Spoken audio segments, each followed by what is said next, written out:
오늘 수요 예배 오신 여러분들을 주의 이름으로 환영합니다. 지난 주일날 부활절 예배에 저희가 4번 예배를 드렸는데요. 470명 교우들이 오셔서 오랜만에 얼굴도 보고 영상 예배 그리고 교회 예배 2개의 예배를 다 드렸습니다. 그래서 오랜만에 한 470 교우들과 함께 예배 드려서 기쁨도 있고 또 아쉬움도 있었습니다.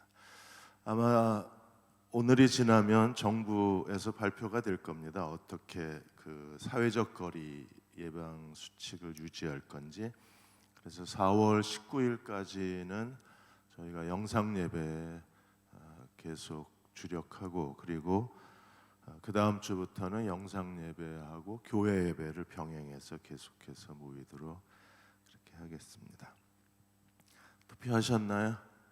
네, 저는 이제 예배 끝나고 가서 투표하려고 합니다. 오늘 여호수아 5번째 말씀, 라합과 가나안 족속에 대해서 함께 말씀을 나누겠습니다. 최준선 성균관대 법학전문대학원 명예교수께서 이번에 선거에 대한 칼럼을 하나 쓰셨습니다. 코로나19 이전에 한국 경제가 굉장히 약해져 있는 상황에 코로나19가 KO 펀치를 날렸다고 했습니다. 한국뿐 아니라 전 세계의 경제가 휘청거립니다. 세계 경제 성장률을 올해 2.5% 성장할 걸로 예상을 했는데 코로나19로 인해서 마이너스 1.9%로 낮췄어요. 마이너스 성장입니다. 미국, 중국, 일본 전부 마이너스 성장으로 대폭 낮췄습니다. 아마 한국도 올해 경제 성장률이 크게 낮아질 것으로 그렇게 전망을 합니다. 골목상권 24개 중에 22개가 지금 힘겹게 버텨내고 있습니다. 항공, 석유, 화학, 철강, 자동차, 줄도산 위기에 처해 있습니다.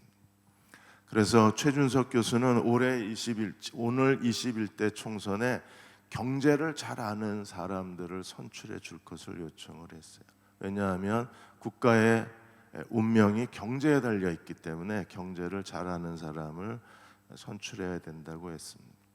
그러나 그리스도인은 하나님의 공의적 관점에서 우리가 투표를 해야 합니다. 투표는 국민이 해야 될 신성한 의무이기 때문에 우리가 투표하기 싫어도, 뽑을 만한 사람이 없어도 그래도 투표에 참여해야 합니다. 올해 투표는 정말 어렵습니다. 투표용지 한번 보여드릴게요.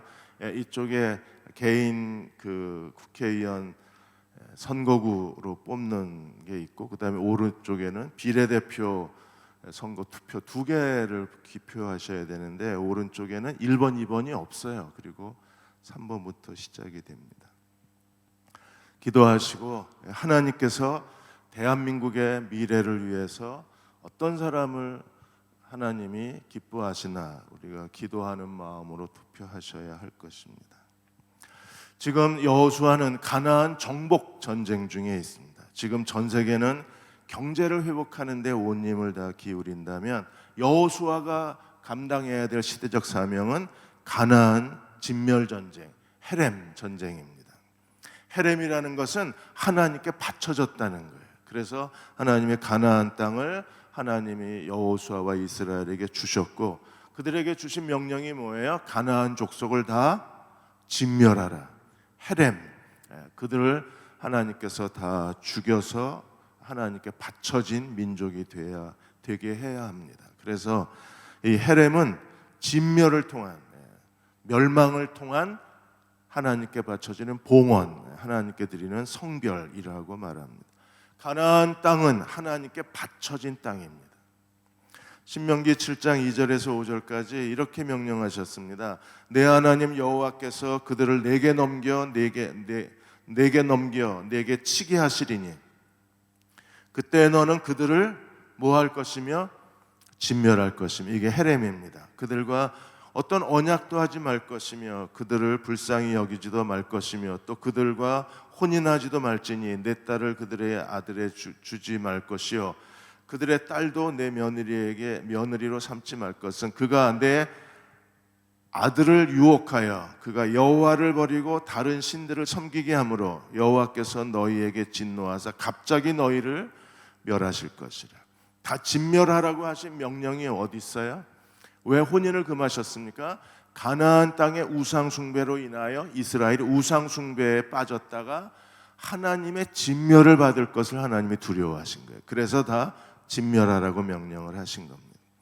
그러므로 이스라엘이 해야 될 중요한 일이 무엇입니까? 5절에 오직 너희가 그들에게 행할 것은 이러하니 그들의 제단, 주상, 아세라 목상을 찍으며 조각한 우상들을 불살라버릴 것이라. 가나안 땅은 하나님이 구별하신 땅입니다. 그러므로 그 안에 있는 모든 거민을 멸해야 되는 가장 중요한 이유는 그들의 우상 숭배로 인하여 이스라엘이 우상 숭배의 죄에 빠질 것을 하나님이 두려워하셨어요. 신명기 20장 16절 18절에 이렇게 다시 명령하셨습니다. 오직 내 하나님 여호와께서 내게 기업으로 주시는 이 민족들의 성읍에서 호흡이 있는 사람은 한 사람도 살리지 말라. 그래야 되는 이유가 어디 있어요? 우상 숭배의 전염성 때문에 그래요. 코로나19 전염성보다 더 강한 게 우상 숭배의 전염성입니다. 그래서 하나님은 17절에 헷 족속, 아모리 족속, 가나안 족속, 브리스 족속, 히위 족속과 여부스 족속을 내가 진멸하되 내 하나님 여호와께서 내게 명령하신 대로 하라. 이는 그들이 그들의 신에게 행하는 모든 가증한 일을 너희를 가르쳐 본받게 하여 너희가 너희 하나님 여호와께 범죄할까 두려워하노라. 하나님이 가장 걱정하시는 것은 우상 숭배를 섬겼던 가나안 족속이 이스라엘 백성들에게 우상 숭배를 가르쳐서 이스라엘이 우상 숭배를 본받게 되는 것에 대해서 하나님께서 염려하신 거예요. 코로나19 한 사람이 지나가면 주변 사람들이 순식간에 감염이 됩니다. 코로나19 감염자가 기침을 하면 그게 무려 2m라고 그랬는데 최근에 실험에 의하면 목에 4m까지 그 비말이 3m까지 전염된다고 그렇게 이번 실험에 밝혀졌습니다. 심지어 그게 이 코로나 감염자의 비말이 상원에서 몇 시간, 2시간, 3시간 그랬는데 최근 연구에는 6시간 이상 생존한다고 합니다. 그러니까 코로나19 바이러스가 계속 변형을 일으키면서 계속 사람들에게 A형, B형, C형이 지금 아시아 대륙, 유럽 대륙, 아메리카 대륙을 휩쓸고 있는 거예요. 근데 그거보다 더 무서운 감염이 바로 우상 숭배의 감염입니다. 그래서 하나님은 하나님이 말씀하신 7족속의 어느 성읍에 사는 사람이라도 호흡이 있는 사람은 한 사람도 살려두지 말라고 명령하셨어요. 세 가지를 살펴보고자 합니다. 첫째로 하나님이 가나안 족속을 진멸하시는 이유는 과연 뭘까요? 가나안 족속을 진멸하라. 하나님께서 가나안 족속을 진멸하라고 하신 이유는 가나안이 하나의 상징입니다. 여호와가 통치하시는 거룩한 땅의 상징이에요. 주기도문에서 우리가 기도하는 것처럼 하나님의 이름이 거룩히 여기심을 받는 땅, 그리고 하나님 나라가 임하는 땅, 그리고 하나님을 예배하고 섬기는 거룩한 땅, 가나안이 하나님의 통치의 땅입니다. 그러므로 모든 죄와의 전쟁에서 하나님께서 죄를 정복하시고 하나님의 공의가 승리하시는 땅의 모형이 바로 가나안이에요. 그래서 가나안 7족속을 멸하라고 명령하신 이유가 여기에 있습니다. 사탄이 지배하는 가나안 땅을 이제 하나님이 통치하시는 땅으로 바꾸는 거예요.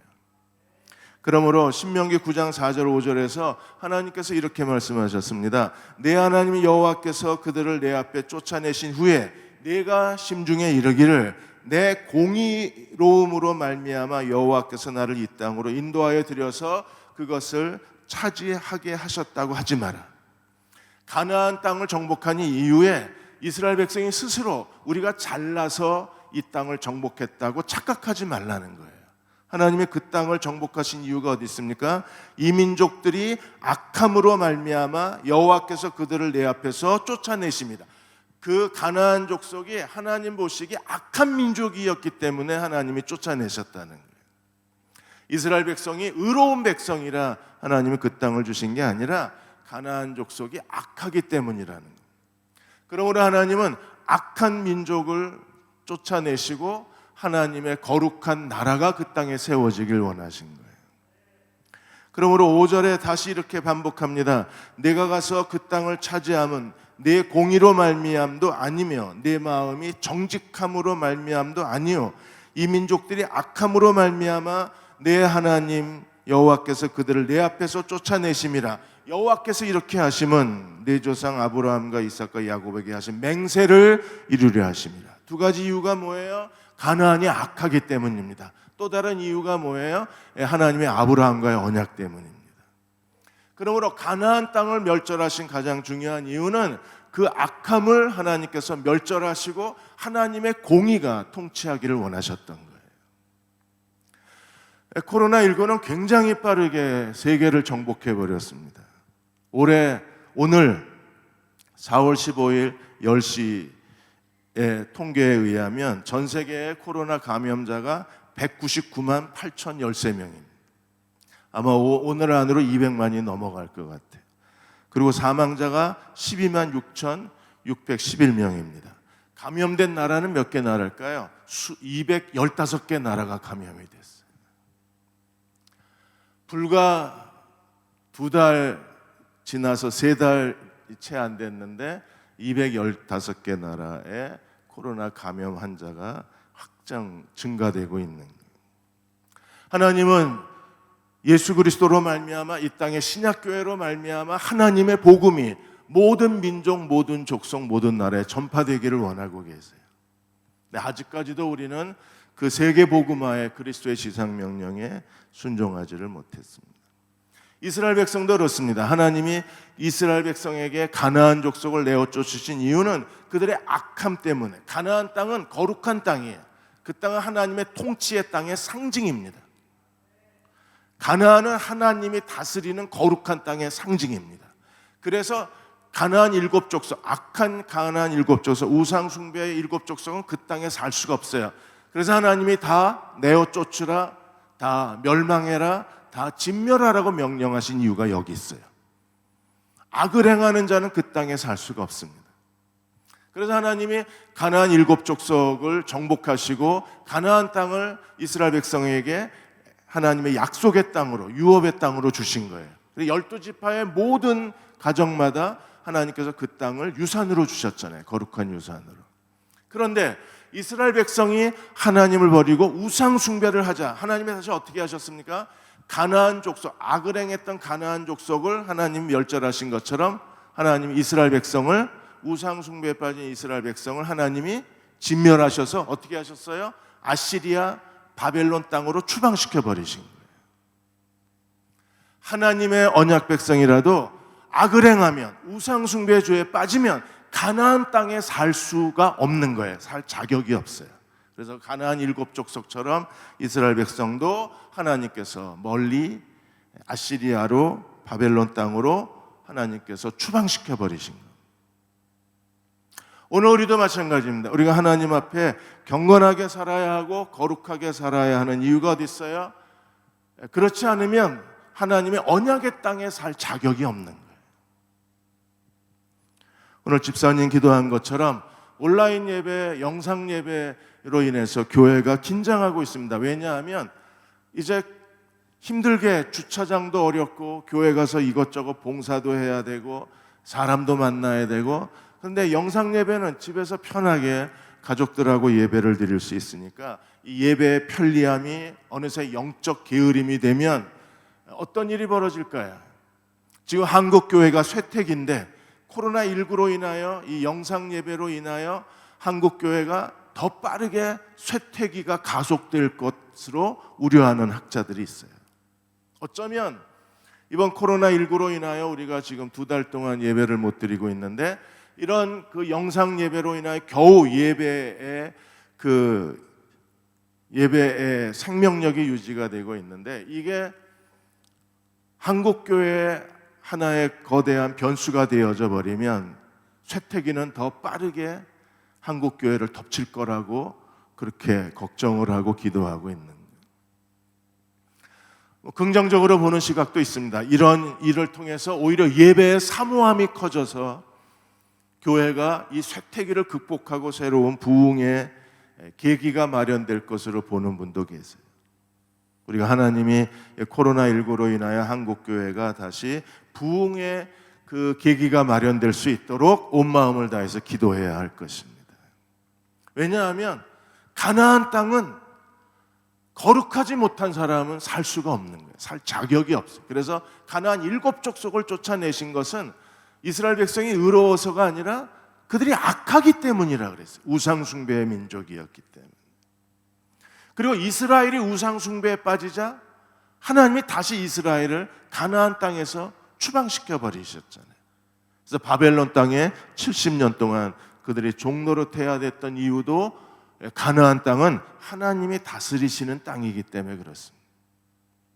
예수 그리스도를 믿는다는 건 무슨 뜻인가요? 우리가 가나안 땅에서 사는 거예요. 예수 그리스도 안에서 사는 겁니다. 예수 그리스도 안에서 사는 사람들이 이스라엘 백성들처럼 하나님 앞에 나태하고 율법을 버리고 우상 숭배의 죄에 빠지고 이기적이고 가난한 자를 무시하고 그리고 하나님의 자비를 잃어버리고 살아가면 더 이상 가나안 땅에 살 자격이 없는 거예요. 예수 그리스도 안에 살 수가 없는 거예요. 그래서 우리에게 영적 쇠퇴가 오고 영적인 곤고함이 올 수밖에 없는 거예요.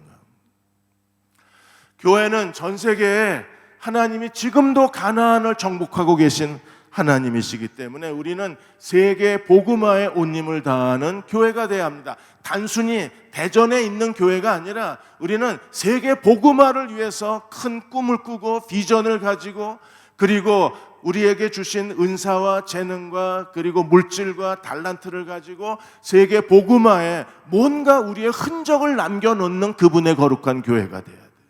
우리만의 그런 편하고 즐거운 공동체가 아니라 하나님이 지금도 전 세계에 그리스도의 복음을 위하여 거룩한 전쟁을 하고 계시기 때문에 그 거룩한 전쟁에 참여하는 그분의 교회가 되어야 돼요.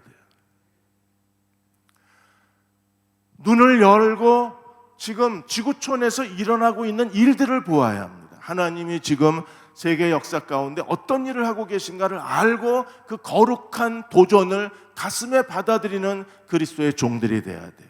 그 교회가 하나님이 기뻐하시는 교회가 될 수 있는 거예요. 지난 2013년도에 골든 코넬 신학교에서 글로벌 기독 연구센터에서 한 보고서를 제출을 했습니다. 1970년에서 2020년까지 50년 동안 전 세계의 기독교의 상황이 어떻게 전개될 것인가, 세계적 상황에 대한 보고서예요. 2020년 올해 안에 그 골든 코넬 기독교 연구소가 전망한 것은 76억 명의 인구 가운데 90%의 사람들이 종교를 가질 것이라고 전망을 했어요. 지금 빠르게 사람들이 종교화되고 있습니다. 근데 그 종교화되는 현상을 채우는 것은 복음이 아니라 이방 종교들입니다. 2020년 기독교 인구는 얼마나 될까요? 전 세계의 34%, 3명 중 한 사람입니다. 이슬람은 23.9%, 힌두교는 14%, 불가지론자는 8.9%, 불교는 7.2%, 중국 민속 종교는 5.7%. 아직까지 세계 복음화율은 30%에 머물고 있는 거예요. 가장 빠르게 종교가 확산되는 데는 이슬람교입니다. 지금 기독교인이 어디에 많이 거주하고 있을까? 아시아, 아프리카, 라틴 아메리카. 미국과 유럽에서 기독교 인구는 크게 감소가 돼버렸어요. 지금 기독교인이 가장 많이 사는 나라가 아시아 대륙, 아프리카 대륙, 라틴 아메리카 대륙입니다. 이 아시아, 아프리카, 라틴 아메리카의 전 세계 기독교인의 65%가 거주하고 있어요. 왜 이런 현상이 일어났습니까? 이제 유럽의 기독교는 죽었고 미국의 기독교도 이제 주저앉아 버렸어요. 이제 세계 복음화를 담당할 만한 대륙이 점차 약화되어져 가고 있는 거예요. 교회도 우리만의 기쁨을 추구하지 하나님의 복음의 세계 복음화를 위해서 지금도 계속되고 있는 하나님의 신가나안 전쟁, 세계 복음화에 기꺼이 참여하는 사람들이 그렇게 많지 않은 거예요. 두 번째로 하나님이 가나안 7족속을 진멸하시고 정복하시는 의미는 과연 무엇인가? 그러면 오늘 이 시대의 신가나안 전쟁의 의미는 우리에게 어떤 것을 의미하는? 하나님이 어떻게 가나안 정복을 이끌어내셨습니까? 출애굽, 홍해를 건너서 광야 40년을 지나서 마침내 여호수아와 함께 홍해를 건너고 가나안 땅을 정복해내셨어요. 오늘 그리스도인에게도 똑같은 이 출애굽과 가나안 정복 전쟁이 우리의 구원의 패턴을 그대로 보여주는 것. 이스라엘 백성이 출애굽 어린 양의 피를 문설주야 그 기둥에 바르고 그들이 유월절 어린 양의 피로 구원받았어요. 마지막 10번째 장자 죽음의 재앙에서 그들을 구원한 것은 어린 양의 피였어요. 오늘 우리가 무엇 때문에 구원받았습니까? 예수 그리스도의 십자가의 피로 구원받았어요. 어린 양의 피로 마지막 애굽의 10번째 재앙에서 구원받은 이스라엘 백성처럼 오늘 우리도 동일한 어린 양의 피로 구원받은 사람들입니다. 홍해를 건넜습니다. 홍해는 고린도전서 10장에 있는 것처럼 침례를 상징합니다. 죄에 대하여 죽고 하나님께 대하여 산 자를 상징해. 우리도 침례를 받았습니다. 예수 그리스도와 연합하는 침례를 받았습니다. 우리도 죄에 대하여 죽은 자, 하나님께 대하여 산 자로 거듭났어요. 이스라엘 백성이 광야에서 옛세대가 전부 죽임을 당했습니다. 그들이 왜 광야 40년 동안 방황해야 했나요? 그들이 하나님 앞에 악했기 때문입니다.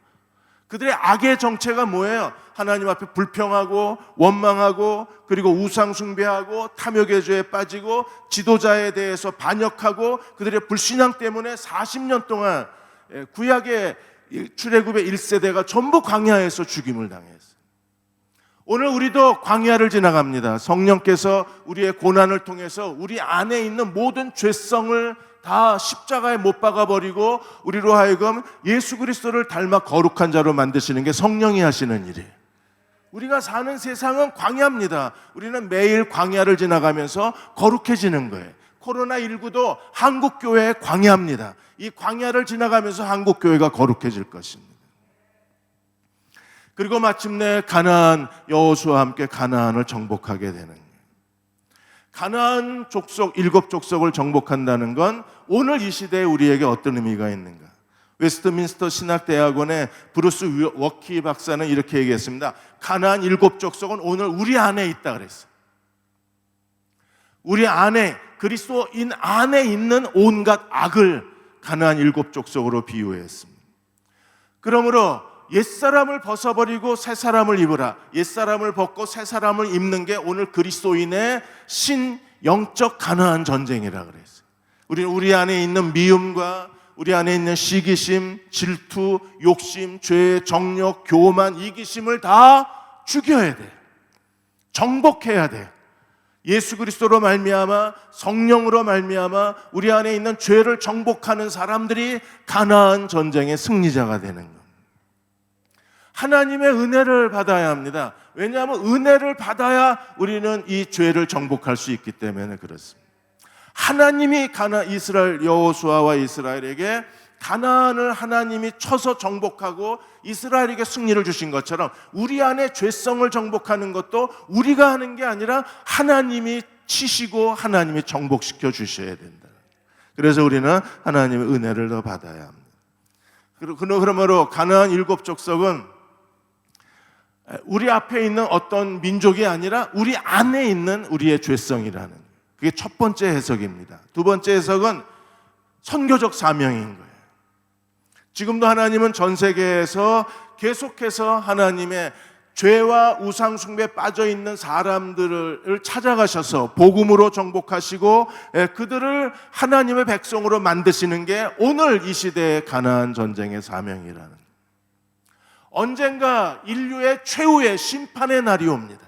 그 심판의 날이 오기 전에 우리가 해야 될 중요한 일이 뭐예요? 전 세계의 하나님의 거룩한 추수에 참여하는 추수꾼으로 그리스도 앞에 자기 자신을 내어드려야 돼요. 하나님이 이미 노아 홍수를 통해서 하나님의 심판을 보여주셨어요. 소돔과 고모라를 통해서 하나님의 또 하나 하나님의 최후의 심판을 상징적으로 보여주셨습니다. 가나안 7족속을 정복하는 것도 하나님의 심판의 모형입니다. 아말렉을 쳐서 멸하는 것도 하나님의 심판의 모형입니다. 언젠가 인류는 하나님의 최후의 심판 앞에 서게 될 것입니다. 그날이 오기 전에 교회가 해야 될 중요한 일이 뭐예요? 우리는 예수 그리스도의 복음을 가지고 아직도 구원의 길을 알지 못하는 사람들에게 구원의 길을 보여주고, 하나님의 사랑을 알지 못하는 사람들에게 하나님의 사랑을 증거하는 것이 이 시대의 교회의 사명인 겁니다. 그 사명을 감당하는 깨어있는 그리스도의 종들을 하나님이 찾고 계신 거예요. 지금 저희 교회도 여러 가지 시도들을 하고 있는데 아직까지 활성화되지는 않았지만 그래도 조금씩 성장하는 모습이 보여서 하나님 앞에 진심으로 감사를 드립니다. 만족할 만한 눈에 보이는 건 없지만, 그러나 우리가 계속 인내하고 하나님 앞에 헌신하면 하나님이 열매를 거두시리라 확신합니다. 이 땅에 온 유학생들에 대해서, 그리고 이 땅에 거주하는 그런 그 사람들에 대해서, 그리고 탈북민들에 대해서 우리가 계속 그들에게 하나님의 사랑을 전하고 그리스도의 복음을 가르치고 그들에게 하나님 나라가 임하기를 기도하면 하나님께서 그 일을 분명히 이루실 거라 확신합니다. 그러나 그 하나님의 열매 맺으실 때까지, 풍성한 열매를 맺으실 때까지 끝까지 인내하고 헌신하는 사람들이 중요한 거예요. 대흥교회가 하나님 앞에 그 영혼들을 사랑하는 마음을 가지고, 긍휼히 여기는 마음을 가지고 온 마음을 다해서 헌신하게 되면, 비록 지금 열매가 없고 지금 우리가 원하는 그 결실을 보지 못한다고 할지라도 끝까지 인내하고 기도하면 하나님이 그 일을 이루실 것이라 믿습니다. 40년 동안 교도소 선교를 했던 김영식 목사님이 계십니다. 김영석 목사님이신데 이렇게 생기신 분이십니다. 제가 낳았네. 이분이십니다. 이분이 평생 교도소 선교에 자신의 그 삶을 바치시게 된 이유는, 어느 날 직장인이셨어요. 직장 생활을 하셨는데 장로님 한 분이 사형수하고 편지 하는 사람들이 필요한데 그러면 한번 사형수하고 편지 왕래를 해라. 그래서 사형수하고 계속 편지를 나누고 복음을 전했는데 이 사형수가 끝까지 복음을 거부했어요. 믿지 않겠다고. 근데 어느 날 사형수에게 보낸 편지가 다시 반송이 되어 온 거예요. 그래서 무슨 일인가 하고 전화를 했더니 그분이 끝까지 복음을 거부하고 형장에서 사라진 거예요. 사형을 당하신 거예요. 그게 김영석 목사님에겐 굉장히 고통스러웠어요. 죽기 전에 그 영혼을 구하지 못했다는 자책감에 시달렸어요. 그러다가 이분이 공부를 하기 시작해서 1990년대에 아예 교도소 교정원이 됐어요. 아예 교도소에 들어가서 교도소에서 일을 하시게 된 겁니다. 그렇게 해서 15년 동안에 교도소 재소자들에게 찾아가서 그들에게 사랑을 전하면서 복음을 전하고 그들을 그리스도에게로 인도하셨어요. 그런데 교도관으로 복음을 전하는 게 한계가 있는 거예요. 그들은 영적 목자가 필요했어요. 그래서 신학을 공부하고 1994년도에 목사 안수를 받습니다. 그래서 이제 그 서울구치소 옆에 으뜸 사랑교회라는 교회를 개척을 하고 그 교회를 통해서 이제 재소자들에게 복음을 전하고 그들의 목자가 된 거예요. 그들을 그리스도교로 인도하는데 그 많은 일들이 있었습니다. 그 일들을 사랑은 폭력보다 강하다, 이 책에 그 내용을 다 담아 놓으셨어요. 사랑은 폭력보다 강하다에 많은 재소자들이 그리스도를 믿고 어떻게 변화되었는가에 대한 이야기가 그 책에 간증으로 쓰여져 있습니다. 어떤 그 재소자는 그리스도를 만나고 너무나 크게 기뻐해서 자기도 다른 재소자들의 영혼의 목자가 되겠다고 통신신학을 하고, 그래서 교도소의 전도자로 섬기는 사람도 있고, 어떤 사형수는 그리스도를 만나고 너무나 기뻐서 6개월 만에 70명의 재소자를 주님께로 인도하셨어요. 6개월 만에. 지존파 사람들도 이 김영성 목사님이 가서 복음을 전해서 지존파의 모든 그 형제들이 다 예수 믿고 사형 집행이 되기 전까지 그들이 옥중에서 복음을 전하면서 그리스도께 헌신을 했습니다. 교도소 예배에 시각장애인 부부가 와서 그 찬양 인도를 하고 간증을 했는데, 그 시각장애인이 자기는 지금까지 살아가는 아내의 얼굴을 본 적도 없고 살아가는 딸의 얼굴을 본 적도 없다. 죽기 전에 하나님 앞에 소원이 하나 있는데 아내의 얼굴을 보고 싶고 딸의 얼굴을 보고 싶다. 그랬더니 그 예배가 끝나고 나서 어느 한 재소자가, 사형수가, 이제 내가 언제 사형을 당할지 모르지만 내가 사형당하기 전에 내 두 눈을 기증하고 싶다. 받아주겠냐. 그래서 그 사형수가 정말 죽기 전에 두 눈을 기증을 한 거예요, 시각장애인은. 그래서 시각장애인은 이 눈을 기증받아도 이게 시신경이 죽으면 기증받아도 소용이 없는데 다행히 하나님께서 그 신경이 살아 있었던 것 같아요. 그래서 그 눈을 기증받고 그의 소원을 이루었다는 아름다운 이야기, 은혜로운 간증도 그 책에 기록되어 있다고 했습니다. 가끔은 아무리 복음을 전해도 변하지 않는 사형수, 재소자들, 그러나 그들을 변화시키는 것은 인간적인 노력이 아니라 그들을 변화시키는 것은 바로 하나님 말씀과 하나님 사랑이라는 걸 깨달은 거예요. 그래서 사랑이 폭력보다 강하다. 그게 책 제목이에요.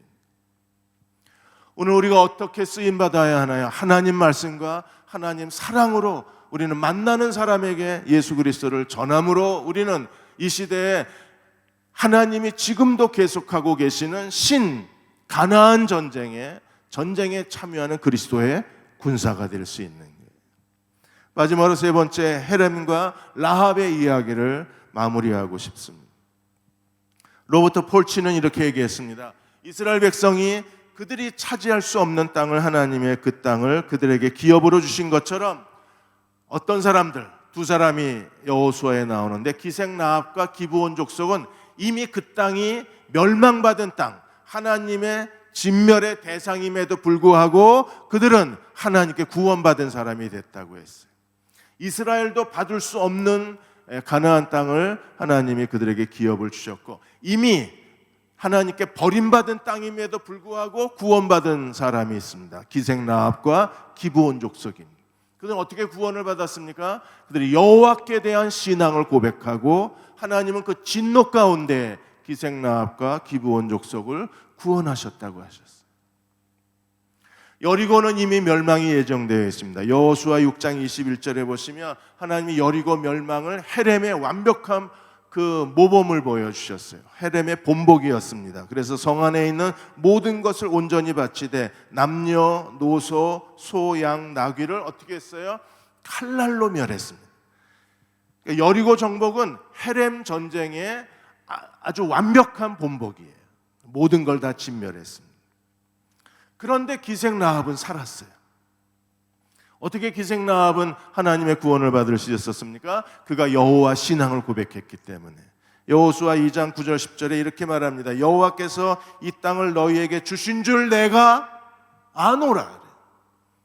우리가 너희를 심히 두려워하고 이 땅 주민들이 다 너희 앞에 간담이 녹나니 이는 너희가 애굽에서 나올 때 여호와께서 너희 앞에서 홍해물을 마르게 하신 일과 너희가 요단 저쪽에 있는 아모리 사람의 두 왕 시온과 옥에게 행한 일, 곧 그들을 전멸시킨 일을 우리가 들었습니다. 라합은요, 소문을 듣고 여호와가 어떤 분이신가를 고백한 거예요. 그는 진정한 하나님이시라고 고백하고 하나님이 라합을 살려주셨을 뿐 아니라 메시아 가문의 여자가 되게 해주셨어요.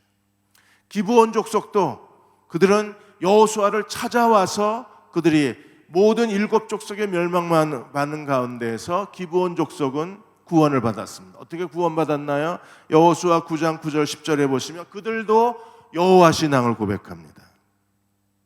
그들이 여호수아에게 대답하되 종들은 당신의 하나님 여호와 이름으로 말미암아 심히 먼 나라에서 왔사오니 이는 우리가 그의 소문과 그가 애굽에서 행하신 모든 일을 들으며 그가 또 요단 동쪽에 있는 아모리 사람의 두 왕 헤스본 왕 시온과 아스타로스에 있는 바산 왕 옥에게 행하신 모든 일을 들었습니다.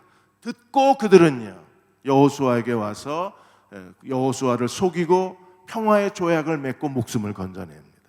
24절에 이렇게 말합니다. 9장 24절에 그들이 여호수아에게 대답하이르되 왜 속였느냐고 질문을 하니까 이렇게 대답하는 거예요. 여호수아에게 대답하이르되 당신의 하나님 여호와께서 그 종 모세에게 명령하사 이 땅을 다 당신에게 주고 이 땅 모든 주민을 당신 앞에서 멸하라 하신 것이 당신의 종에게 분명히 들리므로 그들은요 하나님의 이 명령을 믿었던 거예요. 어떤 명령을 믿었습니까? 그 가나안 땅을 하나님이 이스라엘에게 주고 가나안 모든 족속을 다 멸하라 하신 하나님의 말씀을 믿었어요. 분명히 들림으로 당신들로 말미암아 우리의 목숨을 잃을까 심히 두려워하여 이같이 행하였나이다. 이스라엘 백성은 안 믿었는데 기브온 족속은 믿었어요. 이스라엘 백성이 어떤 사람들은 믿지 못했는데 라합은 믿었어요.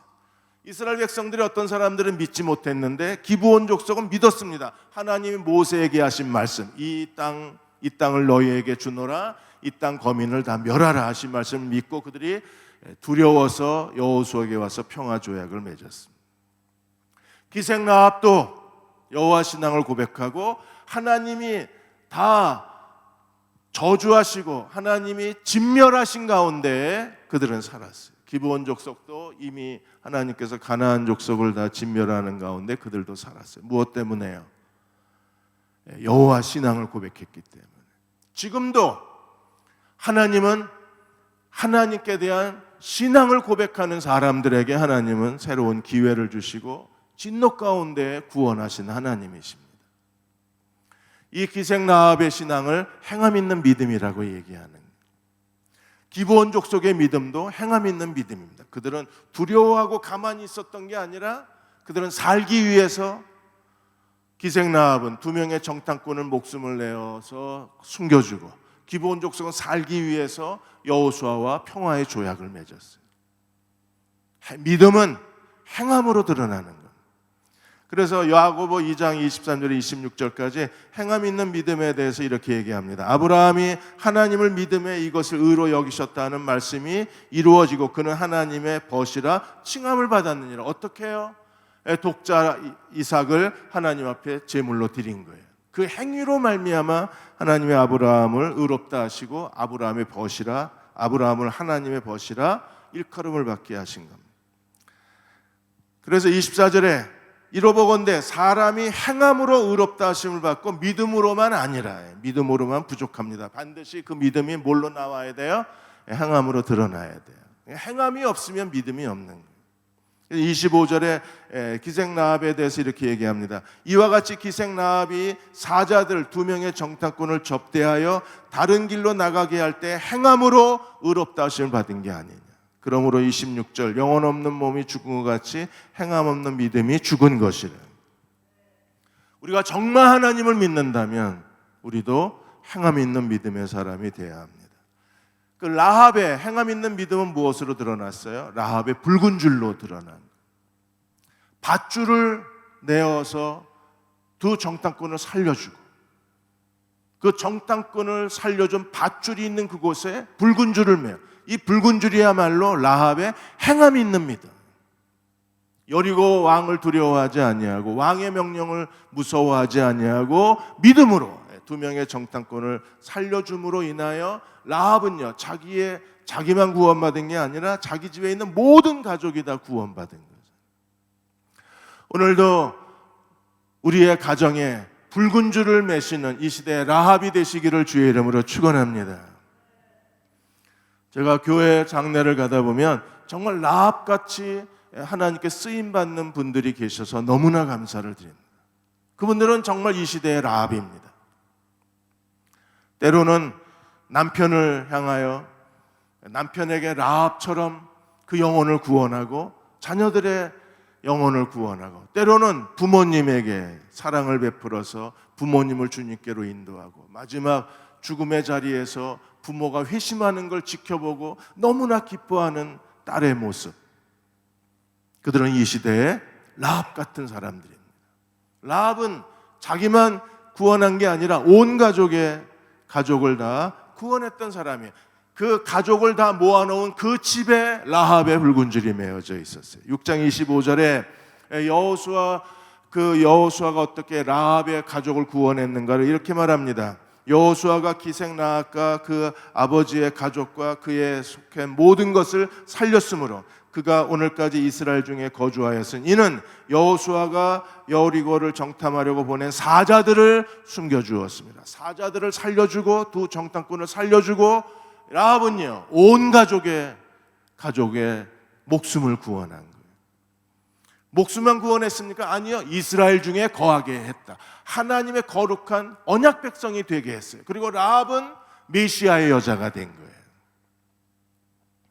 마태복음 1장 5절에 이렇게 말합니다. 살몬은 라합에게서 보아스를 낳고, 보아스는 누구랑 결혼해요?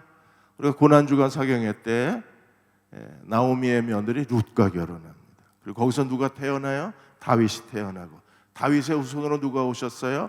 그리스도가 오신 거예요. 누구든지 라합의 집에 머무는 사람은 구원을 받았습니다. 제가 방송실에 이 자막을 안 드렸는데 오늘 18절에 보시면 성경 봐주십시오. 18절에 보시면 우리가 이 땅에 들어올 때 우리를 달아내린 창문에 이 붉은 줄을 메고, 붉은 줄에 대해서 어떻게 하라고 그랬어요? 내 부모, 형제, 아버지의 가족을 다 내 집에 모아라. 그리고 19절, 누구든지 집 문을 나가면 그 사람은 스스로 자기 인생을 자기가 책임지는 것. 누구든지 너와 함께 집에 있는 자는, 집에 나간 자 누구든지 그 사람의 핏값은 이스라엘과 상관이 없어요. 그러나 누구든지 너와 함께 집에 있는 자는 우리가 보증이 된다는 거예요. 그래서 라합과 함께 집에 있는 자, 그들은 구원을 받은 겁니다. 사랑하는 여러분, 오늘 우리도 라합의 붉은 줄이 메어져 있는 것처럼 우리의 집에 붉은 줄이 메어져 있는 구원받은 집이 되어야 돼요. 그래, 여리고 멸망 가운데에서 구원받은 것처럼 코로나19로 인하여 어떤 경제적 위기가 오고, 코로나19로 인하여 이번에 세계 대공황보다 더 극심한 경제적 어려움이 생길 거로 예상을 합니다. 이제 자유무역주의 시대는 끝났어요. 이제는 보호무역주의 시대로 돌아갑니다. 왜요? 자국의 경제가 다 무너져 버리니까 다 지금 국경을 폐쇄한 것처럼 무역의 장벽을 다 폐쇄시켜 버리는 거예요. 한국처럼 무역 갖고 먹고 사는 나라는 이제 길이 없는 겁니다. 모두가 다 스스로 보호무역주의로 돌아가면, 제가 오늘 발음이 잘 안 되는 보호무역주의로 돌아가면 기회가 옵니다. 그래도 붉은 줄이 메어져 있는 라합의 집은 하나님이 지키실 것입니다.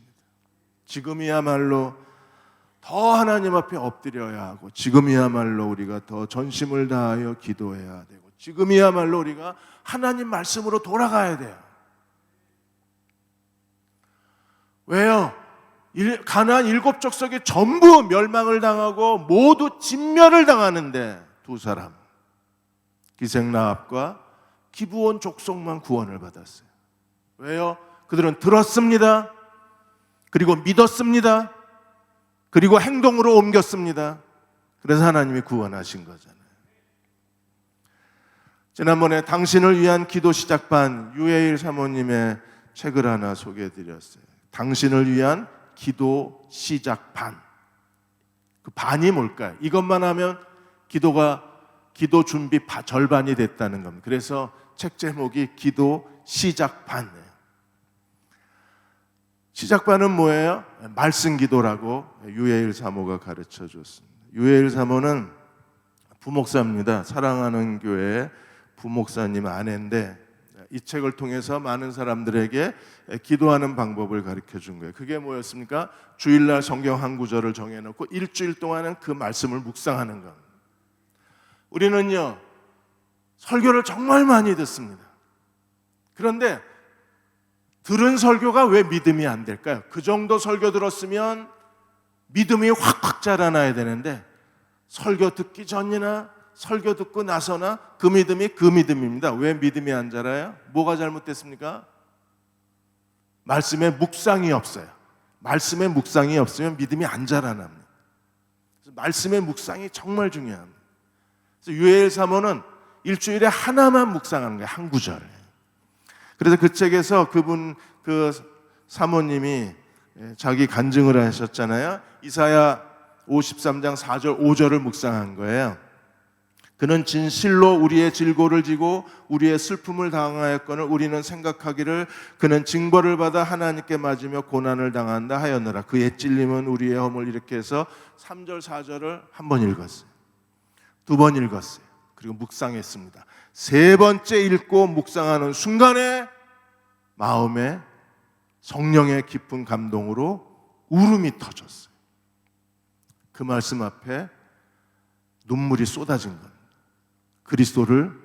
그리스도에 대한 임재를 느끼는 거예요. 네 번째 읽었을 때에도 여전히 마음의 깊은 울림과 감동과 눈물이 쏟아졌어요. 다섯 번째 읽고 여섯 번째, 일곱 번째 읽었을 때 그 말씀이 자기 안에서 살아나는 걸 느꼈어요. 말씀이 우리 안에서 글자가 살아나면 그 말씀은요, 죽을 때까지 안 없어집니다. 말씀이 우리 안에서 살아있다는 건 뭘 의미해요? 그 말씀이 우리의 믿음이 된다는 거예요. 믿음. 그래서 그 말씀이 나를 위로하고 그 말씀이 나를 지키고 그 말씀이 내가 가야 할 길에 빛이 되어주고 그 말씀이 나를 격려해 주는 거예요. 그래서 그 말씀을 붙들고 그 한 주간은 그 말씀을 붙들고 기도했을 때 하나님이 기도할 때마다 마음에 거룩한 말씀의 빛이 우리 마음에 비춰졌다 그랬어요. 라합도 듣고 믿었습니다. 기브온 족속도 듣고 믿었습니다. 오늘 우리가 함께 여호수아 2장 말씀을 나누었어요. 예배당 문 나가고 가서 식구들하고 점심 먹고 하는 순간에 싹 없어져 버립니다. 신기하게 다 없어져. 아까 뭐라 그랬는데 조 목사가 기억이 안 납니다. 그렇다고 또 다시 교회 홈피에 들어와서 설교 다시 듣기 해볼 의욕도 없고 그냥 없어지는 거예요. 그냥 싹 없어져 버립니다. 믿음이 자라요? 절대 안 자라요. 말씀에 매달려 있어야 돼요. 말씀 안에 거해야 합니다. 말씀을 붙드십시오. 말씀을 묵상하십시오. 하나님이 우리에게 울림과 깨달음과 지혜와 빛을 더하여 주실 것입니다. 그때 우리는 행함 있는 믿음의 사람이 될 수 있어요. 그 믿음으로 살아가는 저와 여러분이 되시기를 주의 이름으로 축원합니다. 이제 우리 은혜 찬양단과 309장 목마른 내 영혼 함께 부르시고 기도하고 축도하겠습니다. 1절하고 4절 말씀, 4절 같이 부르겠습니다.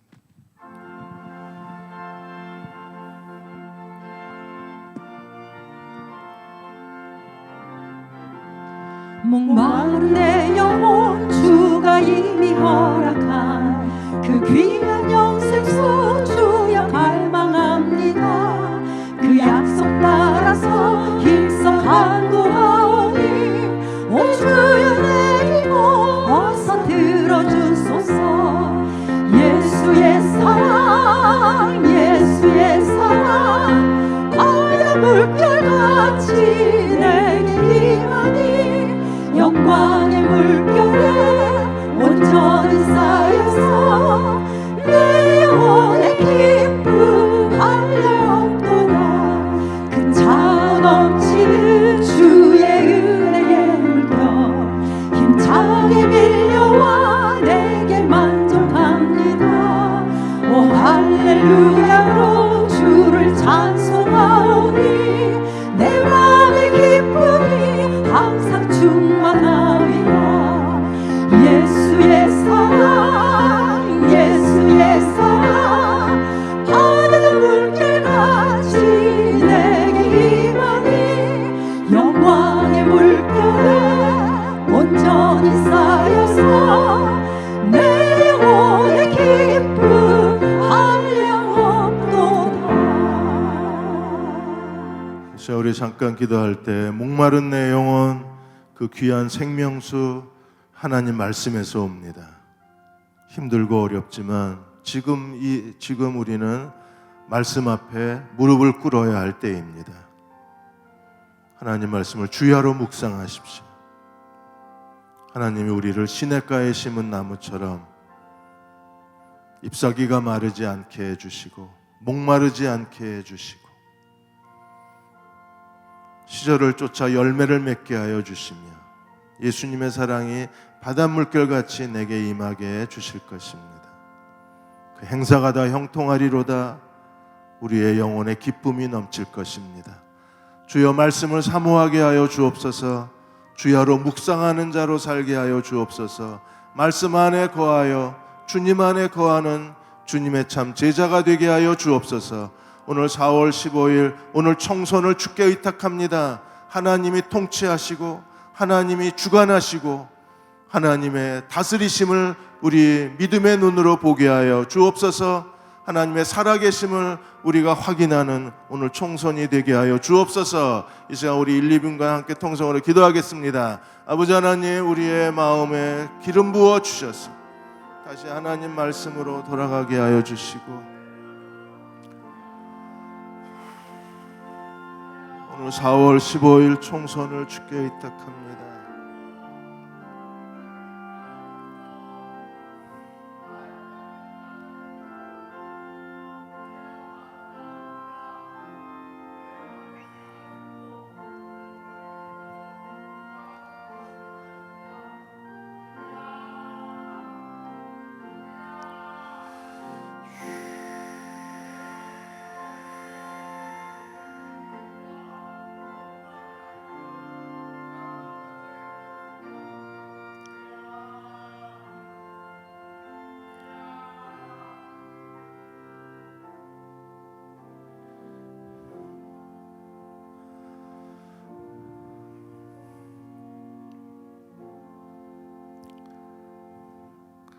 아버지 하나님, 기생라합처럼 살게 해 주옵소서. 하나님의 진멸은 저주가 아니라 심판이 아니라 오히려 구원의 길이었음을 기생라합을 통하여 보여주신 것을 감사드립니다. 하나님을 두려워하게 하여 주시고 하나님 말씀을 믿는 믿음을 더해 주시고 라합처럼 행함 있는 믿음의 사람으로 하나님을 섬기게 하여 주옵소서. 우리 안에 다시 영혼의 기쁨이 넘치고 예수의 사랑이 흘러넘치고 하나님께 대한 믿음의 열매가 넘치는 주의 거룩한 백성들 되게 해 주옵소서. 지금 우리를 죄에서 구원하신 우리 주 예수 그리스도의 은혜와 하나님 아버지의 극하신 사랑하심과 성령의 위로하고 도우신 은혜가 오늘 수요 예배 드리고 돌아가는 모든 교우와 집에서 예배를 드리는 모든 교우와 가정과 자녀들 위해 오늘 4월 15일 총선 위에 코로나19로 인하여 고통받는 모든 나라들 위해 지금부터 영원히 함께 하시기를 간절히 축원하옵나이다. 아멘.